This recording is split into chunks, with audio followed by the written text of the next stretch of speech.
할렐루야 바이블 프로젝트 6번째 에피소드 초대교회로 떠나는 여행에 오신 것을 환영합니다.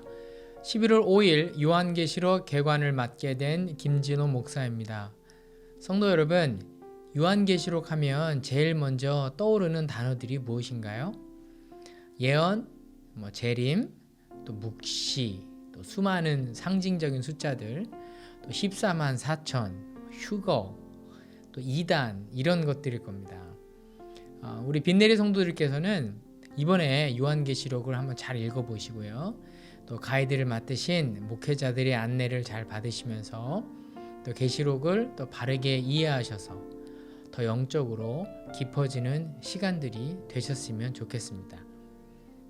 자, 신약의 시작인 마태복음, 마가복음, 누가복음, 요한복음은 예수님의 초림에 초점을 맞추고 있습니다.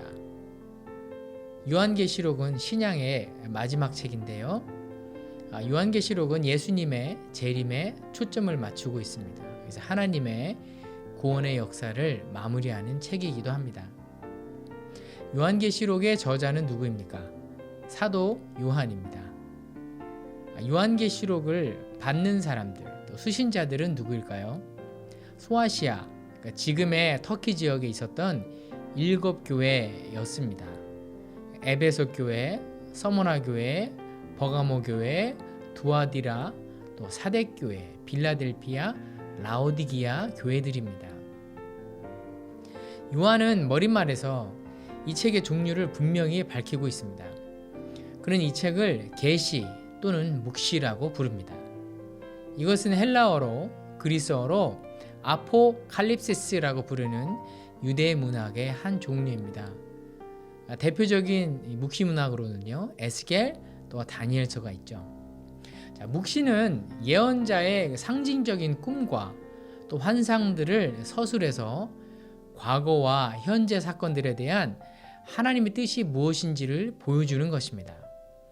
그러니까 요한은 이 묵시를 또 예언이라고도 했습니다. 즉 하나님이 위기 상황에서 그분의 백성에게 경고나 또 위로를 주시기 위해서 예언자를 통해서 말씀하신 것이다는 것이죠.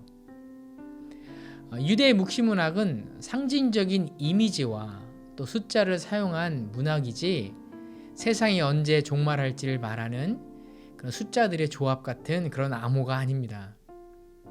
오히려 요한계시록을 읽을 때에 독자들은 구약에서 인용한 상징들이 의미하는 것이 무엇인지 그 암시된 성경 구절들을 찾아보고 또 상징적인 의미를 발견해야 합니다. 자, 요한계시록의 형식을 보겠습니다. 요한계시록은 총 22장이죠. 요한계시록은 지역 교회들이 돌려가면서 읽었던 회람 형식의 편지입니다. 그래서 실제로 요한이 살았던 1세기경의 지역 교회들을 향한 편지이기도 하죠. 그래서 요한계시록 읽을 때는 요한이 살던 시대와 장소 그리고 당시의 역사적인 맥락에서 그 계시록들을 해석해야 합니다. 하지만 동시에 7교회는 그런 상황에 있는 모든 교회들을 대표하기 때문에 오늘날 우리 교회에게도 하시는 말씀임을 또 알아야 되겠습니다. 계시록은 그렇다면 언제 쓰여졌을까요? 쓰여진 시기는 의견이 분분합니다. 로마의 11번째 황제였던 도미티안 때에 반모섬에 사도 요한이 유배되었었다는 초대교회의 교부의 기록들이 있습니다. 그 기록을 통해서 아마도 요한계시록은 주후 95년에서 96년에 쓰여졌을 것이다 라고 추측합니다. 반모섬은 에게, 그러니까 터키의 남서쪽 아래에 있는 작은 섬입니다. 인구가 대략 3,000명인 조그만 섬인데요. 그곳에 가면 성 요한 수도원과 또 요한이 계시록을 썼다는 동굴과 또 요한이 사용한 세례터가 아직까지도 남아 있습니다.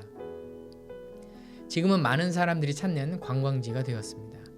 유튜브에서 반모섬을 검색하시면 수많은 정보들과 또 영상을 보실 수 있습니다. 자, 구조를 보겠습니다. 자, 요한계시록은 크게 세 구조로 되어 있는데요.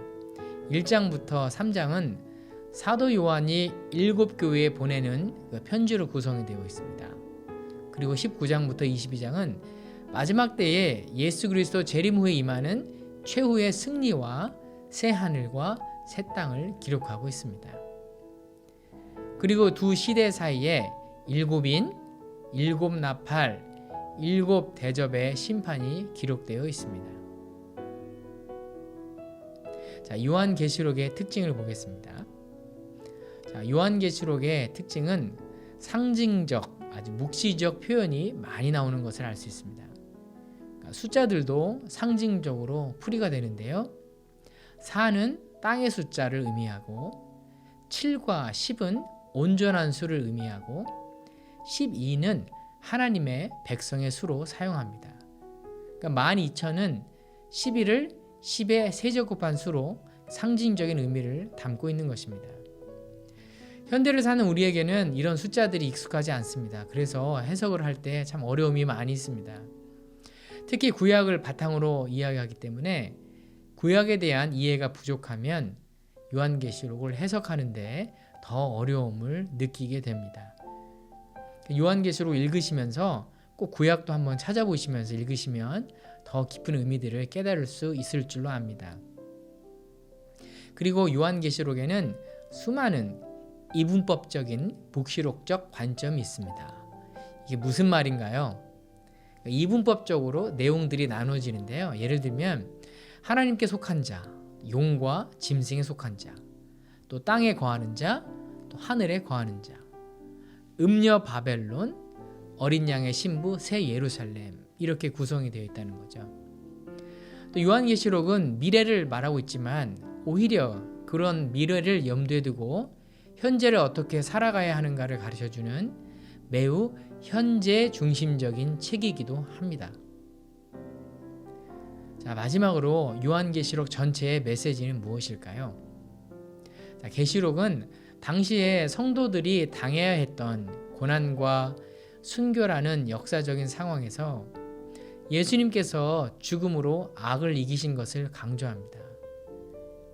그러므로 모든 믿는 사람들이 예수님이 다시 오실 그날까지 고난과 순교 가운데 있다 할지라도 예수님의 참 제자로 거룩한 삶을 살아가야 하고, 또 예수님께서 다시 오시면 백성들과 영원히 함께 하실 것이다 라는 메시지를 담고 있는 것입니다. 또한 짐승을 따르는 자들의 비참한 최후와 또 어린 양 예수를 따르는 자들이 궁극적으로 승리하는 모습을 대비시키면서 그리스도인들이 고난 중에 어떠한 선택을 해야 하는지도 분명하게 가르쳐 주고 있습니다. 그리스도인들의 최종 목적지는 어디가 되어야 할까요? 그것은 바로 새 예루살렘입니다. 사도 요한은 7교회를 향해서 여러분들은 이기는 자들이 되어서 새 예루살렘에 들어갈 것을 초청하고 있습니다. 그리고 그 새 예루살렘은 더 이상 하늘과 땅의 구분이 없는 곳입니다. 용과 그의 무리들, 그리고 그들을 줬던 모든 일들이 멸망하게 될 것이고, 이 세상은 하나님께서 그의 백성들과 함께하는 것으로 변하게 될 것입니다. 새 예루살렘은 하나님의 새 성전이 될 것이고, 그곳은 바로 회복된 에덴이 될 것입니다. 굉장히 마음에 희망이 샘솟지 않습니까? 요한계시록은 이 땅에서 환난과 고난 가운데 살아가고 있는 하나님의 백성들에게 또 위로와 소망을 주는 책이기도 하지만, 예수님 때문에 받게 되는 환난과 고난이 없는 성도들도 있을 것입니다. 그러나 이 땅에는요, 아직도 예수 이름 때문에 고난과 환난을 겪는 전 세계에 흩어져 있는 믿음의 형제 자매들이 있습니다. 우리는 요한계시록을 읽으면서 또 그들을 우리 마음속에, 우리 기도 가운데 또 기억하면서 또 기도해야 될 줄로 압니다. 그리고 마지막으로 이번 요한계시록 읽기를 통해서 우리 빈내르 교회 성도들도 세상의 거짓 가르침과 또 죄의 유혹을 이겨내면서 그분의 참 제자로 신앙을 잘 지키고 또 믿음의 선한 싸움을 살아가기로 다시 한번 결단하는 시간들이 되시기를 바랍니다. 감사합니다.